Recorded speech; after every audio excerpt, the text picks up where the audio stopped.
Well, I think this Clinton Foundation stands at the core of the largest unprosecuted charity fraud in the history of mankind. If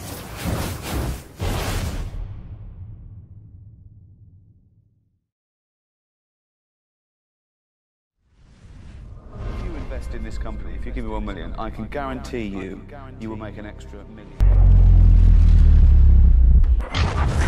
I just like to walk in. I wouldn't need a special costume. Just dress like this. And I'd fly in. What? Bullshit. Bullshit. Bullshit. Bullshit. Bullshit. Mr. Chairman, my legislation in the form of this amendment calls for a special counsel to investigate the real crimes, harmful lies, and the undermining of American security by the prior administration. Just because Hillary Clinton lost the last election doesn't mean we should forget or forgive conduct that is likely criminal. The 2016 election was a rule of law election. Voters want real criminals who have harmed our nation locked up. Susan Rice's unmasking of members of the Trump transition team is a serious matter for which there has been no accountability yet. Loretta Lynch directed James Comey to call the Clinton email scandal a matter and not an investigation. We need to know why the Attorney General of the United States directed the FBI director to lie to the American people. While on the subject of the improper conduct of Loretta Lynch, what in the world was she doing on a private jet at the Phoenix airport talking to Bill Clinton while she was supposed to be investigating his wife? This is somewhere on the continuum between unethical and illegal, and we need an investigation of Tarmac Gate. We need to know why the Obama administration gave immunity deals to potential Hillary Clinton co-conspirators. Think about that, giving immunity to people who potentially worked with Hillary Clinton to break the law. Let's get to the bottom of the Clinton Foundation. Cash was flowing to the Clinton Foundation while the Uranium One deal was at work. That's real collusion that threatens America's security. I do suspect that there was Russia collusion in the 2016 election, but the only actual evidence of that collusion is tied to Fusion GPS, a company that was creating fake dossiers on then-candidate Trump and spreading them both before and after the election to undermine his legitimate presidency. Now, federal statute 600.1 outlines the criteria for special counsel. It says that there must be a conflict of interest or extraordinary circumstances, and that a special counsel must be in the public interest. The Department of Justice has an obvious conflict investigating the immediate past Attorney General and FBI Director.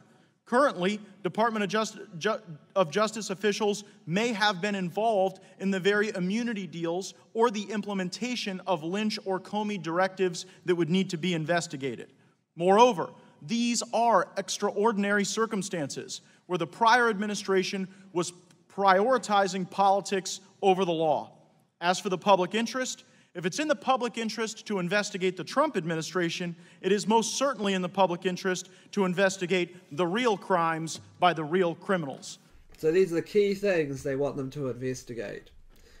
We call on a newly appointed special counsel to investigate, consistent with appropriate regulations, the following questions, many of which were previously posed by this committee and remain unanswered. Number one, then Attorney General Loretta Lynch directing Mr. Comey to mislead the American people on the nature of the Clinton investigation. Number two, the shadow cast over our system of justice concerning Secretary Clinton and her involvement in mishandling classified information. Number three, FBI and DOJ's investigation decision related to former Secretary Clinton's email investigation, including the property and consequence of immunity deals given to potential Clinton co-conspirators, Cheryl Mills, etc., etc., etc. The apparent failure of the DOJ to impanel a grand jury to investigate allegations of mishandling of classified information by Hillary Clinton and her associates. Remember, the FBI investigation was actually preparing for a grand jury. You know, that was a revelation from the FBI Vault 10, I think, or 11. The Department of State and its employees' involvement in determining which communications of Secretary Clinton and her associates to turn over for public scrutiny. WikiLeaks disclosures concerning the Clinton Foundation and its potentially unlawful international dealings.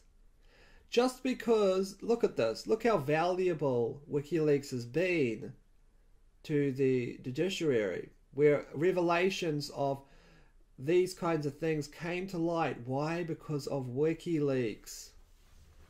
There's value right there. Connections between Clinton campaign and the Clinton Foundation and foreign entities, including those from Russia and Ukraine. You're forgetting about Saudi Arabia and Qatar. Okay. I should add those right there. Mr. Comey's knowledge of the purchase of Uranium-1 by a company, whether the approval of the sale was connected to any donations made by Clinton. This is the Clinton Foundation again, Uranium-1 scandal, and what role Secretary Clinton played in the approval of the sale that had national security ramifications. I mean, you know, to list all Clinton's crimes is going to take quite a while. Disclosures arising from unlawful access to the Democratic National Committee computer systems, inappropriate collusion between the DNC and the Clinton campaign to undermine Senator Bernie Sanders' presidential campaign. They really got some classics in here. Post-election assertions by the president that he was wiretapped by the previous administration, and whether Mr. Comey and Mrs. Lynch had any knowledge of the efforts made by the federal agency to unlawfully monitor communications by then candidate Trump or his associates.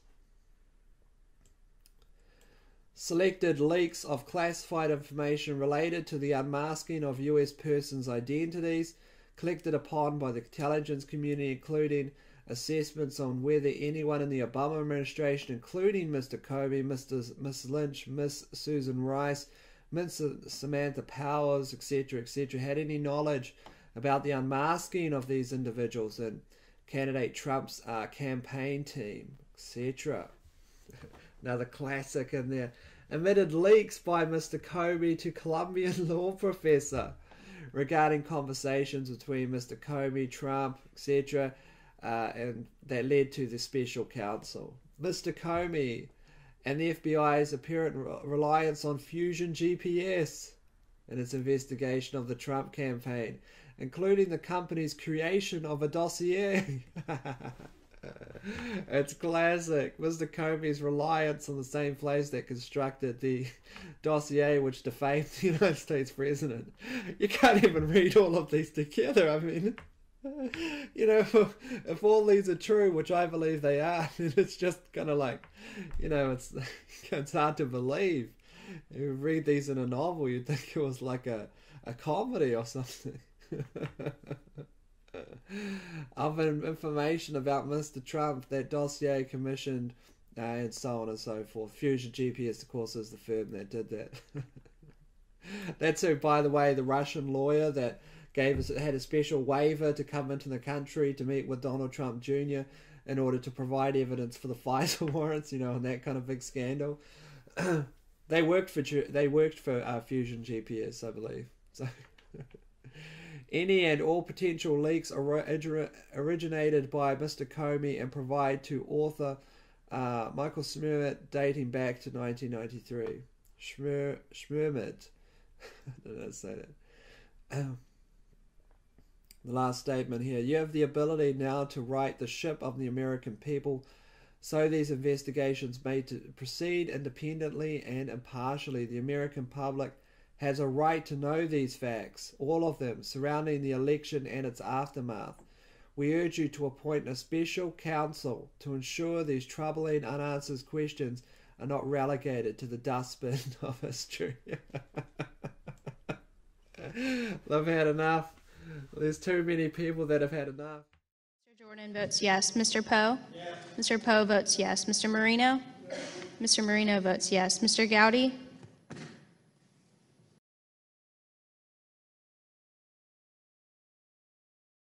Mr. Deutsch votes no. Has every member who wishes to vote voted? Clerk will report. Mr. Chairman, 16 members voted aye, 13 members voted no. And the amendment to the amendment in the nature of substitute is adopted. One of the most learned squires that I have met. His name is Charles Ortel. He is the founder and the owner, so to speak, of CharlesOrtel.com. I'm not sure what you call one who has a website manager and author. And you are a retired Wall Street investor, big macher. You know all about the ins and outs of a financial ledger domain and the like. And Charles, I welcome you, my friend. Let's get down, if I could, to this particular question. You first taught me and made me aware of three entities, if you will: the Clinton Foundation, the Clinton Global Initiative, and CHI, the Clinton Health Access Initiative. This is the series of charities that the Clinton family and foundations are involved in. Is that correct? Well, no, that's just some of them. There's all told, they're probably in this country, counting ones that opened and shut and ones that are still open, there might be more like 7 or 8. 7 or 8. Now, what you have been detailing, Charles, most carefully on CharlesOrtel.com, and I have at the bottom of the comment section here, that site, is what you describe as what exactly? Criminality, chicanery, what exactly? Well, I think this Clinton Foundation stands at the core of the largest unprosecuted charity fraud in the history of mankind. It is an example that is so flagrantly devious and diabolical. It's a classic proof that, if you want to hide an elephant in plain sight, you hide it under the glare of the attention that global celebrities like the Clintons get. Let's start off from the beginning. In order to have a charity, compare, if you will, a charity's charter, if you will, whatever that document is that initiates it, versus, let's say, a corporate charter. What are the differences? What can a charity do? What are the limitations? All right, a corporation that operates seeking profit generally reserves to itself virtually unlimited rights to do whatever it may want to do. And that's a prudent thing to do, because most corporations start out doing one thing and they end up doing something very different over their long lives. In contrast, if you want to set up a tax-exempt nonprofit corporation, that is a nonprofit corporation that can offer its donors the right to deduct from their taxes monies paid, their federal taxes, monies paid as grants or contributions into this entity, you have to restrict your purposes to purposes that are actually deemed by our authorities, our federal authorities, to be charitable.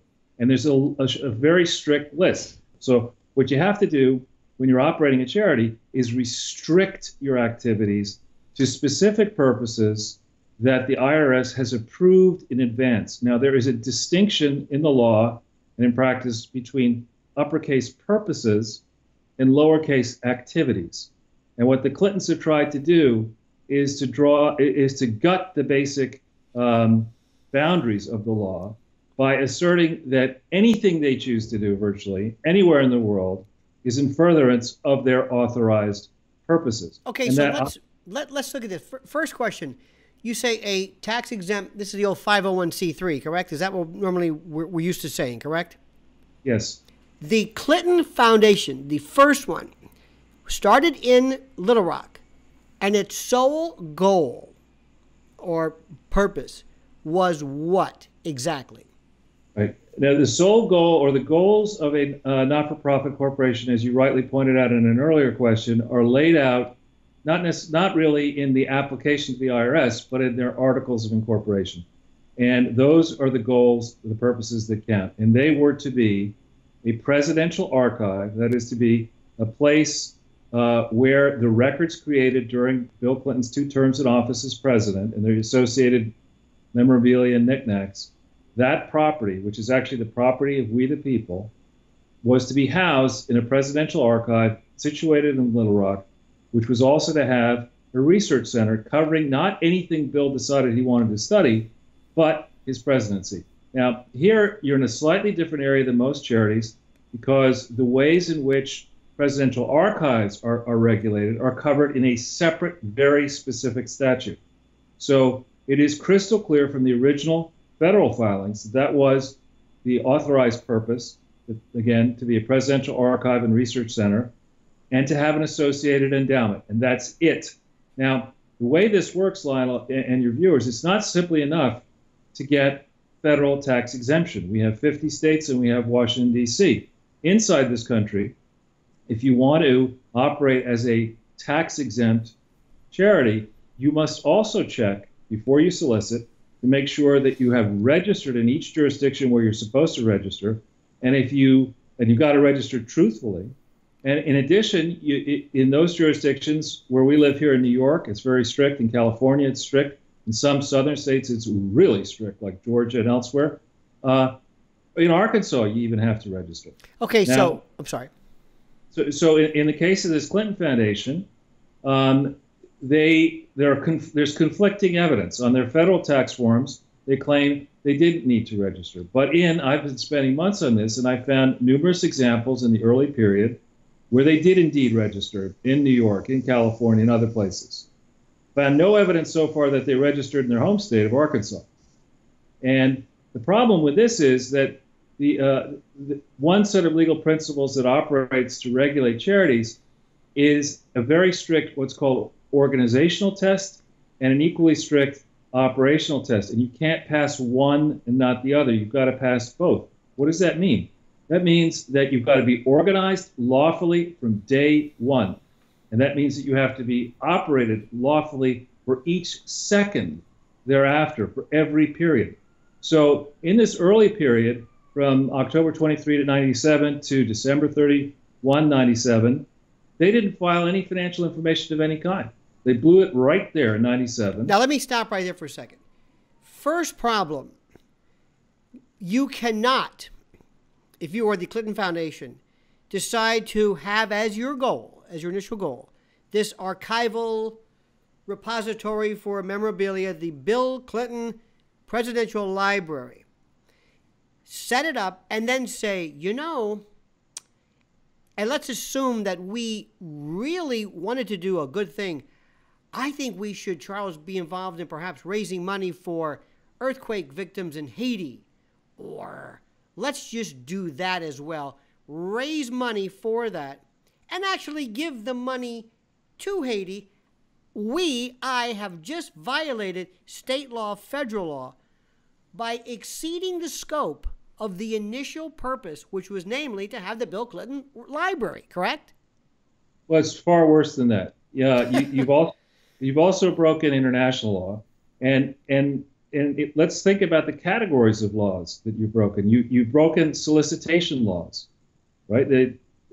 States like New York, where high tax rates and wealthy people are accustomed to, unfortunately, the brigands that surround disasters and open up fake charities and get these gigantic flows of money coming towards them and then divert the money.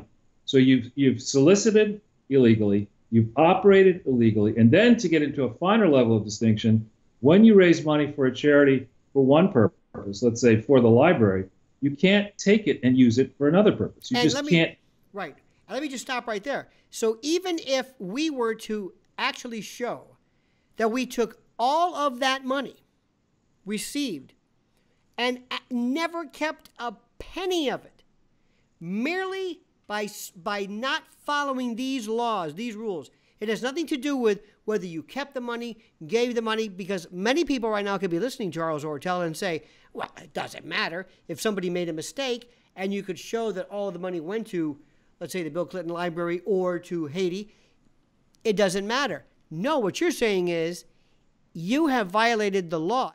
The law really hasn't been drafted, in my view, to contemplate a case like this, where somebody who should have known better, Bill Clinton, and another person, Ira Magaziner, who should have known better, and Hillary Clinton and Chelsea Clinton, where people like that would, in the case of this larger group, operate for almost 20 years around the world in flagrant violation of the law. it is assumed in the law that when you get together, I guess, when you get together to form a charity, you're talking about charitable, decent people who, they're not trying to find a profit, so they're not looking out for themselves. Instead, they're trying to actually do good things. They're trying to lessen the burden of government by taking a responsibility unto themselves, funding it unto themselves. And the basic principle under which they get the tax exemption for their donors is that indeed does lessen the burden of government. One thing we should also cover briefly is there's no way to evaluate a charity without having a bigger charity like this one, without having an independent set of audit, a financial audit of all of their statements. And this charity has never done that in any year. They have gotten together financial statements they have no financial statements for the first period in 97. They have none I've been able to find for 98 and 99. They've tried to hide from the public on their website the ones for 2000 to 2004 that were issued. Those are available on the Commonwealth of Massachusetts Attorney General website. And those flatly state that the trustees have had them prepared in violation of a U.S. law, that they're not prepared in conformity with U.S. accounting standards. Okay, as we say, arguendo, that yes, they violated these formalities. Okay, Charles, they didn't file. Okay, they didn't have an audit. Okay, fine. But what you're saying is whether lay people, the laymen, consider that to be problematic, it doesn't matter. That's a very serious offense. But let's talk about the actual monies that were taken in. And if we get to the real meat of this, what monies were appropriated criminally? What do we know that was taken in illegally, aside from any kind of accounting or failure to set up the proper charitable organizations? Okay, first trick in a charity is whether you fully declare all the incoming flows that were sent to your organization. And the reason why I beg to differ on this audit question, the only way to know whether a charity is in fact declaring its incoming donations properly is if they get a full-scale audit. That's not a casual audit. That's not you get a friend to just look at your cash box. That's where you check. You call each donor up and you say, listen, this charity has said that it received $17 million from you. Please confirm when you sent this, on which dates, and you cross-check it with the bank accounts. That's what you're required to do, and they've never done this. I'm not, please don't misunderstand what I'm saying. You're right about that. Somebody, let's say, God forbid, perhaps the Hillary or Bill acolyte, who may not necessarily want to see that as a problem. There's two levels to this. First, we have the actual, keep in mind, these are people who could pick up a phone and say, I want to get the best law firms, the best accounting firms to come in and set this thing up. I want this to be cleaner than a hound's tooth, whatever that means. I don't want to be, but you let me know. And they would have jumped to help Bill Clinton because of believe me, he could have had the best of the best, set this thing up pristinely and continue thereon. He didn't do that. But let's talk about, for example, Haiti. Let's talk about AIDS drugs, diluted AIDS drugs. Let's talk about the second tier of this, if you will, and that's the actual rancid money raised, and also the real criminality separate and distinct from that. All right. Actually, if I may, let's start with the actual Little Rock complex itself. Okay. As we all know, those of us who have been around construction, that construction projects with a crooked contractor and crooked accountants are a perfect way to launder money. You ask your crooked contractor to give you a bill that inflates the true cost of the assignment. You say that you spent that money to the contractor. The contractor confirms he received that money, but instead you steal the money. And there's clear evidence of that in 2004, the critical year, where the complex was supposedly opened officially on November 18th, 2004. The last year of a big construction project typically is the year in which the big bills come.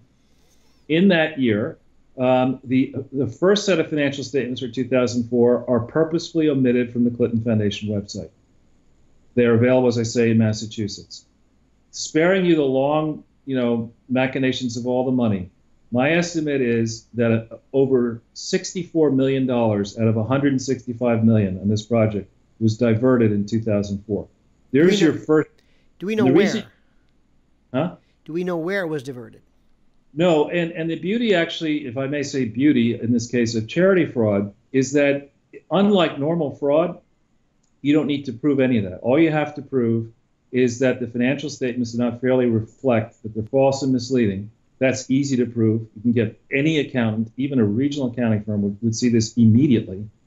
And it's a question of simple reconciliation of double entry bookkeeping. It's very straightforward, elementary accounting. So 64 million out of 165 was diverted to who knows where. Now, 2004, one of the important directors in this foundation was Terry McAuliffe, and at that point he was chairman of the Democratic Committee, Democratic National Party. And I believe there was an election in 2004, and who knows, how much money may have been diverted from this project either for political purposes or for personal purposes. But you can see, anyone will see who understands accounting will see, once you finally get your hands on these missing 2004 financial statements, which again are on the Commonwealth of Massachusetts Attorney General Charity website, free of charge, you will see this for yourselves. If